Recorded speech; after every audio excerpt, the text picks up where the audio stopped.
Ndị be anyị ekene m n'ụtụtụ ọma, ya gaziri gị onye ma na-ege m ntị n'ụbọchị nke taa.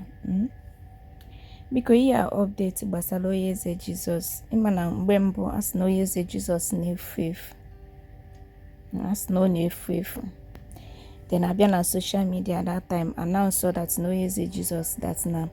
ndị kidnapper wee buo ya, and then asị ka eweta so amount of money, which is na ego ha kpọrọ afa buru ibu. So after that very update, Okongwu dibia wee pụta ga mechie ya interview ma I think nwanne Onyeze Jizọs either dị ọkpala ha or whatever, I don't know. We mechie ya interview bịa announce ka ndị mmadụ yere aka wee tụọli ego. A lot of news wee buwe the thing, ma ndị bịa na their own page na-ekwu okwu na Onyeze Jizọs na ọ na-efu efu, ma ndị si na ga mee nke ma nke ọzọ ịmago ewufute ma account number ebe a ga na-eti ego in case. So the pressure was much because people were scared that na a ga-egbu Onyeze Jizọs after some days eyere na ọ bụ na ewetaghị the money after 1 week nka then later on apụtakwa eke nkwekwe maka ya. Now at the end of the day we end up knowing that na ihe na-eme blogging ọbụla na-ekwuru kama na ọ bụ all this arrange work, which is very bad. All these things ndị mmadụ na-eme, this is the high time we have to stop all this. So because mgbe the real one ga-eme anya ma mmazi, mgbe the real one ga-eme anya ma mmazi, all this prank of a thing is getting out of hand, is getting too much. Now when I woke bụ Ogaji ga-apụtago kịta anọ si ka ya kwuo ihe merụ, because me self amadi himself na Onyeze Jizọs apụtago, amalom ma kwụzi dị ụgwọ ka na akwụlọ dị ụgwọ. All I know is that na abịa announce so that na Onyeze Jizọs na aka ji ya, but ọ bụ that na Onyeze Jizọs apụtago and ndị bịara announce with their channels that no Onyeze Jizọs na-efu efu ka contribute ego, then you did not come out to give details on how they release him. Nekwene ego na aka atụta ha, then they accept it, or maybe na ha decide to get release just like that, or maybe na emeli ya no family ha release ya. Nobody came out to update. Even Okongwu dibia na-apụta ebe akwa na nwanne ya nwoke na-efu. Mam ko one ya cause na I don't know, but they related that no nefu na aka ji ya na sike with. They did not come out to tell us that na one negi one no putagokwe that name it the social amount of money ha request or name it here or no na ha decide release here. Nobody knows anything until now. No Ogaji put away na-ekwu the thing. And looking at Yoku na this video, you find out that na all it seems like na Yini Choku Bezoku that true this is arranged work and it's very bad.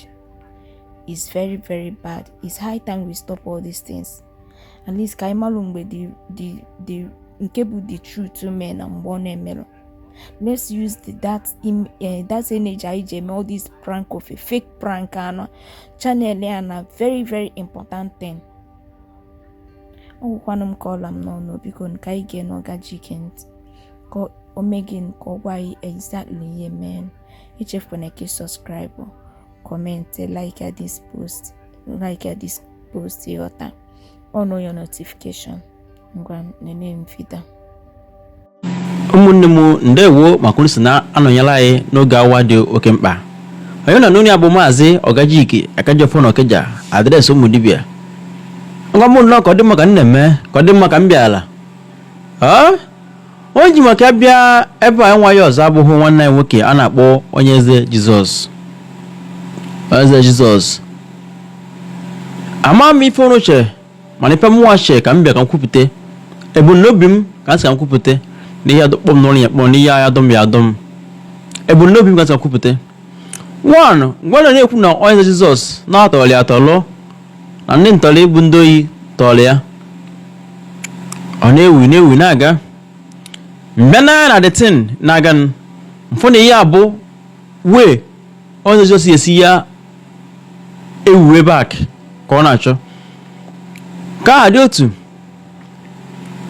na-ekwu afụgo na nwunye ya bụ ụmụaka onweghị ọma a na-alụ n'ọya bụ ọrụ. That's why na-eji ya mee vidio. Okongwu nwanne nwoke eje nga mee vidio kpọpụtasa ndị be ha eme ha vidio nke ahụ aga a na-asị gịnị mere akpọpụta pịnọpịnọ n'onwe reason na-abịa ya pịnọpịnọ ka bụ ụmụaka ọmụ ife a na-alụ onye emebi ya bụ ọrụ a na alụ atlas wee zuo oke nwanne ya nwoke eje kpọpụta pịnọpịnọ na vidio ahụ afụna vidio ahụ esi ike ọnụ esi ike n'ọnụ n'okwu ka ha dị otu. Some people a na-ekwu nekwana ka na-agwụrụ ma opinion ji si na Onyeze Jizọs na ọnwụ ya emere ya. Okongwu nọ na Facebook na-aba ego na-eke ego na giveaway me giveaway people na-asị nwanne gị nkwụrụ n'ime na onidiri ego ịbịa na-efe ego ya kongwa n'ime na-efepụ ego na-efe na-eme giveaway ọ na-eme datin emakụrụ mma na Onyeze Jizọs na aka ejiri ya nke ahụ adịkwa ịbọd ma ọ bụ ịtọ before ekwu na ojiji Onyeze Jizọs Kraịst Onyeze Jizọs apụ Jizọs Kraịst Onyeze Jizọs mgbe a sị na-eji ya o nwere vidio ikpeazụ mere ọ na-egosi ana nọ ya nwụ ama ma ya nwụ ka ọnaba ya nwụ mana sị mkwu masị na ọ chọrọ ego eji ego ya bụ ana ọ na-achọ ego eji ego ya bụ ana ahụ ọbịa sị anyị na ọbịa nwụ ọya ka ọbịa megosi ife anwa mana ọ jizi ya bụ ego ochize ka ọ werezie idea opportunity wee aka tụkọtara ego ka ọ wee gụọ ana anwa ọ na-ene n'anya ya ha emenanụ onwe ebe ọkwụ akwụ ọkwụ ya n'ụka ọkwụ na dibia ọ na-agba ndị ụka wụọ ọ na-agba ndị dibia wụọ ọnwa ndị sọpọtụrụ ya atras nwanne nwoke bụ eke hiti a na-agba mbọ na-eme isi pụka ka ọ bụrụ na ya nwa kpọpụtara Onyeze Jizọs mana nwanne nwoke bụ Onyeze Jizọs a na-achọ ọ nọ n'ime dibia eke hiti mana ka aha dịkwa onye ọbụla chọrọ ka o wuye Onyeze Jizọs shie ewe ọ bụ atụ ka esi ya ewe ngwa asịsị nwa ọ pụtaziri las nwanne ya nwoke bụ Okongwu dibia afọ m ka ọ bịa kwuo ọ pụtago Okongwu kwesịrị ịbịa gwa anyị na ọ pụtago ọ na ọpụtaba ma anyị nwa mụ na ọpụtago mana nọmanọma anyị mụrụ nwa ya mere ya ya emezoro dị ya nwa mgbe ọzọ si na-eji na aka ji ya ọ na aka eji ya mana anyị nwanne m na aka eji ya Onyeze Jizọs nọ n'ọfụma because ọ bụrụ na aka ji ya na ọ pụtara pụta ngwa ahụ ọ pụtara Facebook aya ezu ike people ya je mgbọrụ confirm mụọ fụka wee mee fụka wee dị ma ọnwa ndị gbọrụ ọnwa ndị posturu ya m na-ebe post vidio mgbe ahụ jee paaki na oge echi na-eme jee paaki told me I have evidence aya afọ na ya na-agụ aya afụlọzi agụ ngwa ahụ ka ọ pụtara kwuo okwu gbaka na ọma na nwanne nwoke nọ n'ime na-afụ ihe na-aga ọ nwere ya na-akpọ holidays just jere onwe ya holidays ilum holidays asylum holidays ka ọ jere onwe ya na my own understanding na my own sense of understanding amaghị ife gị washe ndị na-akọm ọnụ ya na akọm ọnụ na conversation na I don't mind ka ọ gbagba ọnụ ma mmadụ na ya like m enwe ndị ya akọm ọnụ ndị ya hate m ndị ya like m ya gazie